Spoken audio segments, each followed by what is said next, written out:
ignored in the darkest corners of Viking mythology, is perhaps the most gruesome and bloody execution mechanism ever conceived. El nombre es el Blood Eagle, uno ritual tan horroroso que causa un escalofrío de esperanza o sorpresa a las personas hasta hoy en día. What was the Blood Eagle, and why was it considered the most cruel and barbaric punishment in history? Today, we'll uncover the bloody truth behind this infamous Viking execution, the rituals surrounding it, and its legacy in history. The Blood Eagle was one of the ritual killings that have haunted our imagination throughout the centuries. It mirrors the Viking sadism and culture of bloodlust, and, as a punishment and sacrifice ritual, was purportedly employed to take. Sagas instruct to keep the Blood Eagle victim pinned on a tree or slab, if standing in an upright position facing forward, so that it will be possible to turn about and have back towards the executioner.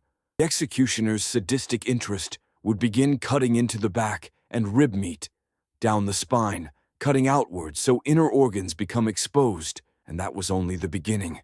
After the back had been incised, the ribs would then be cut away from the spine, torn to the left and the right, like the eagle's wings. After the ribs were torn from the spine, the lungs would then be pulled out and opened cautiously by the incision into the gruesome, eagle-shaped form upon which the operation is to be eponymously named. It wasn't murder. It was a warning.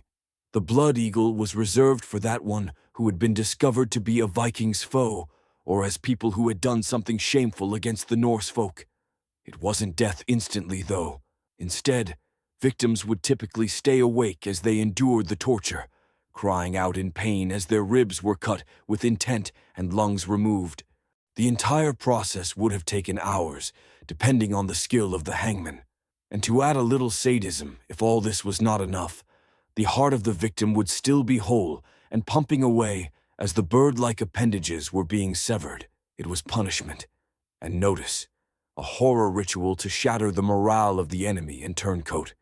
Ironically, despite as much as is chronicled in the pages of history, there still remains no hint that any such ritual of the Blood Eagle was ever performed. It is mentioned in one or two of the Viking sagas, the saga of the Orkneyinga, and the saga of the Sons of Ragnar, but there is not much evidence to display that it ever was enacted, and because of this, there are some scholars who have argued that whether the ritual was even more myth than fact, and whether or not the ritual was ever even enacted at all, is uncertain. Blood Eagle, however, was a penalty for all else. It was a testament to Viking bloodthirst and ferocity of the time. The Viking culture lived under a bloodthirsty ethic of honor and revenge, whereby kinship and loyalty dominated all else, and everything else after that. Treachery against the gods, the king, or comrades might be worth the utmost sufferings. But what in the world was the Blood Eagle? An offering to pacify the gods, a tool of domination over subjects, a punishment for the most heinous crimes. The Blood Eagle was all these. In most, but a few, the deed was an act of vengeance. It was a notion that to slay the enemies, or the traitors of the Vikings, was to appease the gods and to take the wars. It wasn't to punish a man, it was to threaten the world. If you were a Viking turncoat, or you had done some foul thing, then you'd be punished not just physically, but cosmically. But the shock! Although the Blood Eagle was the most gruesome death ever to cross the lips of history, there are some historians who'd swear that it probably never happened at all the way they described it in the sagas. The sagas themselves, as it happens, were a couple of centuries after the Viking Age, and probably full of myth and exaggeration. The gruesome extent of the Blood Eagle might be poetic license. How to make those Viking enemies worse than they had already demonstrated that they were. Others will tell us that the accounts of the Blood Eagle were myth or metaphor, and some others who have no doubt whatsoever that the ritual did occur, but only for the most odious of crimes. Whether the Blood Eagle was ever actually put into practice, we will never know, and it is perhaps something that we will never know. The Blood Eagle is the most barbarous, the most horrific punishment of all history.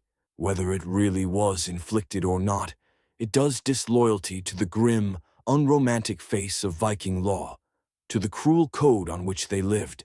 It makes us picture days when punishment had been worse than death. It was passing a sentence that would ring down the centuries. Finally, the blood eagle is a blood-freezing reminder of mythical power and how far certain states went in violence to achieve and maintain it. History is mostly full of horror stories, and the blood eagle is one such horror story that will never be forgotten in our minds. What are your thoughts on it?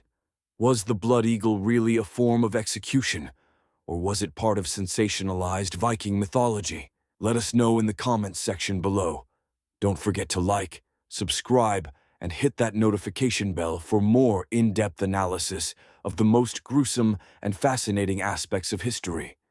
Thanks for watching.